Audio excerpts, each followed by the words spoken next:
ਅੱਜ ਪਾਕਿਸਤਾਨ ਦਾ ਜਿਹੜਾ 에ਅਰਫੀਲਡ ਮਾਰਸ਼ਲ ਆ ਆਸਿਮ ਮੁਨੀਰ, ਉਹ ਈਰਾਨ ਦੇ ਵਿੱਚ ਗੱਲਬਾਤ ਦੇ ਲਈ ਪਹੁੰਚਿਆ ਹੈਗਾ ਆ। ਉਹਨੂੰ ਸਵਾਗਤ ਕਰਨ ਦੇ ਲਈ ਉੱਥੇ ਈਰਾਨ ਦੇ ਵਿੱਚ ਅਬਾਸ ਅਰਗਾਚੀ ਜਿਹੜੇ ਉਹਨਾਂ ਦੇ ਫੋਰਨ ਮਿਨਿਸਟਰ ਆ, ਉਹ ਉੱਥੇ ਪਹੁੰਚੇ, ਜਿਹੜੇ ਉਹ ਹੋਏ ਸੀਗੇ।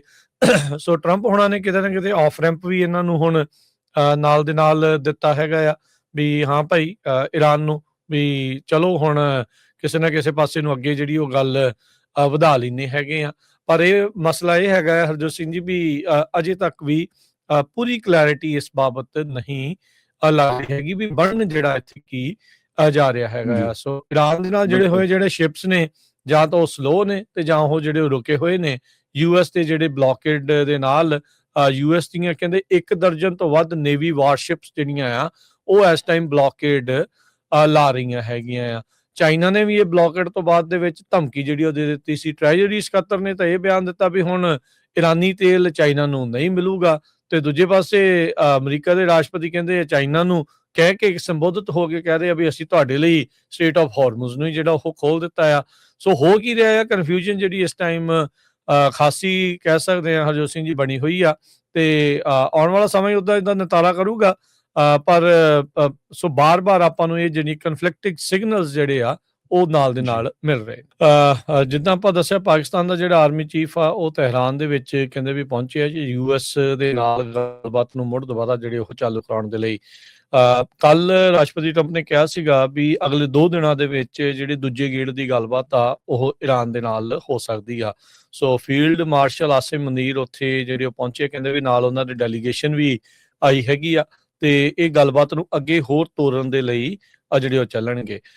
ਈਰਾਨ ਦੀ ਆਰਮੀ ਨੇ ਫਿਰ ਚੇਤਾਵਨੀ ਦਿੱਤੀ ਆ ਵੀ ਤੁਸੀਂ ਇਹ ਨਾ ਸੋਚੋ ਵੀ ਜੇ ਤੁਸੀਂ ਇੱਥੇ ਬਲੌਕੇਡ ਲਾਇਆ ਤੇ ਅਸੀਂ ਹੋਰ ਕਿਤੇ ਨਹੀਂ ਰੋਕ ਸਕਦੇ।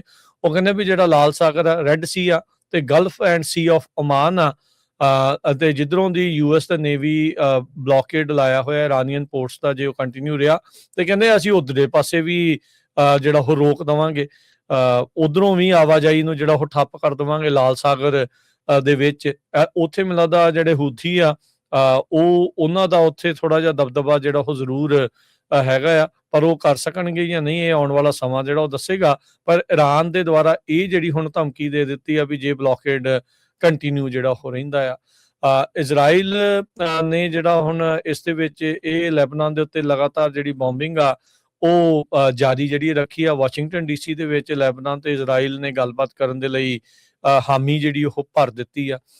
ਇਹ ਹੁਣ ਦੇਖਣ ਵਾਲੀ ਜਿਹੜੀ ਉਹ ਗੱਲ ਰਹੇਗੀ।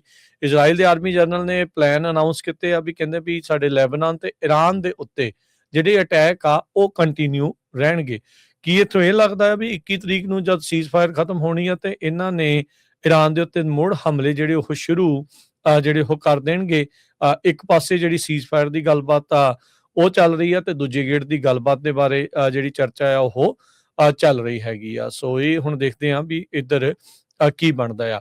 ਪਾਕਿਸਤਾਨ ਤੇ ਇਰਾਨੀਅਨ ਜਿਹੜੀ ਡੈਲੀਗੇਸ਼ਨ ਮਿਲੀ ਆ ਉਹਦੇ ਵਿੱਚ ਪਾਕਿਸਤਾਨ ਦੇ ਮਿਲਟਰੀ ਮੀਡੀਆ ਵਿੰਗ ਦੇ ਇੰਟੀਰੀਅਰ ਮਿਨਿਸਟਰ ਜਿਹੜੇ ਪਾਕਿਸਤਾਨ ਮਿਲਟਰੀ, ਉਹਨਾਂ ਨੇ ਦੱਸਿਆ ਵੀ ਇੰਟੀਰੀਅਰ ਮਿਨਿਸਟਰ ਜਿਹੜਾ ਮੋਹਸਿਨ ਨਕਵੀ ਆ ਉਹ ਵੀ ਈਰਾਨ ਦੀ ਰਾਜਧਾਨੀ ਤਹਿਰਾਨ ਦੇ ਵਿੱਚ ਇਹਨਾਂ ਗੱਲਬਾਤ ਦੇ ਲਈ ਨਾਲ ਆਸਿਮ ਮੁਨੀਰ ਦੇ ਪਹੁੰਚੇ ਜਿਹੜੇ ਹੋਏ ਹੈਗੇ ਆ।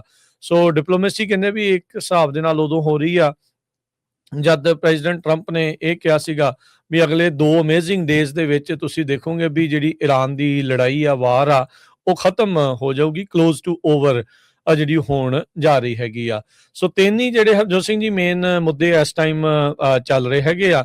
ਈਰਾਨ ਦਾ nuclear program, strait of Hormuz ਨੂੰ ਦੁਬਾਰਾ ਜਿਹੜਾ ਖੋਲ੍ਹਣਾ, ਤੇ ਈਰਾਨ ਵਾਲੇ ਕਹਿੰਦੇ ਵੀ ਜਿਹੜਾ ਡੈਮੇਜ ਹੋਇਆ ਵਾਰ ਟਾਈਮ ਦੇ ਵਿੱਚ ਉਹਦੀ ਕੰਪਨਸੇਸ਼ਨ ਨੂੰ ਜਿਹੜਾ ਉਹ ਲੈ ਕੇ। ਹੋ ਸਕਦਾ ਵੀ ਹਰਜੋਤ ਸਿੰਘ ਜੀ ਕਿਉਂਕਿ ਗਲਫ ਦੇ ਮੁਲਕਾਂ ਨੂੰ ਵੀ ਬਹੁਤ ਜ਼ਿਆਦਾ ਪ੍ਰਭਾਵਿਤ ਇਸ ਦੇ ਵਿੱਚ ਹੋਏ ਆ ਵੀ 28 ਬਿਲੀਅਨ ਡਾਲਰ ਤਾਂ ਅਮਰੀਕਾ ਦਾ ਲੱਗ ਚੁੱਕਾ। ਓਬਵੀਅਸਲੀ ਬਾਕੀ ਮੁਲਕਾਂ ਦੇ ਵੀ ਮਨੀ ਜਿਹੜੀ ਇਸ ਦੇ ਵਿੱਚ ਲੱਗੀ ਹੋਊਗੀ। ਇਹ ਆંકੜਾ ਵਧਿਆ ਹੀ ਹੋਣਾ ਉਸ ਤੋਂ ਬਾਅਦ ਦੇ ਵਿੱਚ, ਕਿਉਂਕਿ ਕੁਝ ਦਿਨ ਪਹਿਲਾਂ ਇਹ ਰਿਪੋਰਟ ਹੋਇਆ ਸੀਗਾ। ਸੋ ਇਹ 30 ਤੋਂ ਪਾਰ ਵੀ ਜਿਹੜਾ ਉਹ ਚਲਾ ਗਿਆ ਹੋ ਸਕਦਾ ਆ। ਤੇ ਇਹਦੇ ਵਿੱਚ ਜਿਹੜੇ ਕਹਿੰਦੇ ਵੀ ਹੋ ਸਕਦਾ ਹੈ ਵੀ ਜਿਹੜੇ ਸਾਊਦੀ ਹੋ ਗਏ, ਦੁਬਈ ਹੋ ਗਿਆ, ਐਮੀਰੇਟਸ ਹੋ ਗਏ, UAE ਵਾਲੇ, ਓਮਾਨ ਵਾਲੇ, ਕਤਰ ਵਾਲੇ, ਇਹ ਸਾਰੇ ਜਾਣੇ ਰਾਸ਼ੀ ਭਰਨ ਨੂੰ ਮੇ ਵੀ ਰਾਜੀ ਹੋ ਜਾਣ ਹਰਜੋਤ ਸਿੰਘ ਜੀ ਵੀ, ਤਾਂ ਜੋ ਉੱਥੇ ਸਾਰਾ ਕੁਝ ਸੁੱਖ ਸਾਂਦ ਜਿਹੜਾ ਉਹ ਦੁਬਾਰਾ ਆ ਸਕੇ। ਉਹਨਾਂ ਦਾ ਜਿਹੜਾ ਸੈਲਾਨੀਆਂ ਦਾ ਕੰਮ ਆ, ਟੂਰਿਜ਼ਮ ਦਾ ਕੰਮ ਆ, ਉਹ ਦੁਬਾਰਾ ਜਿਹੜਾ ਉਹ ਸ਼ੁਰੂ ਹੋ ਸਕੇ। ਸੋ ਇਹ ਜਿਹੜਾ ਹੋ ਸਕਦਾ, ਸੋ ਈਰਾਨ ਨੂੰ ਹੋ ਸਕਦਾ ਵੀ ਉਸ ਦੇ ਜ਼ਰੀਏ ਰਾਸ਼ੀ ਜਿਹੜੀ ਉਹ ਦਵਾਈ ਜਾ ਸਕਦੀ ਆ, ਪਰ ਈਰਾਨ ਨੂੰ ਉਹ ਮਨੀ ਵੀ ਨਹੀਂ ਦੇਣਾ ਚਾਹੁੰਦੇ। ਆਪਾਂ ਨੂੰ ਪਤਾ ਵੀ ਪਿਛਲੇ 1 ਮਹੀਨੇ 'ਚ $5 ਬਿਲੀਅਨ ਉਹਨਾਂ ਨੇ ਤੇਲ ਜਿਹੜਾ ਉਹ ਵੇਚ ਕੇ ਜਿਹੜਾ ਉਹ ਕਮਾ ਲਿਆ ਆ।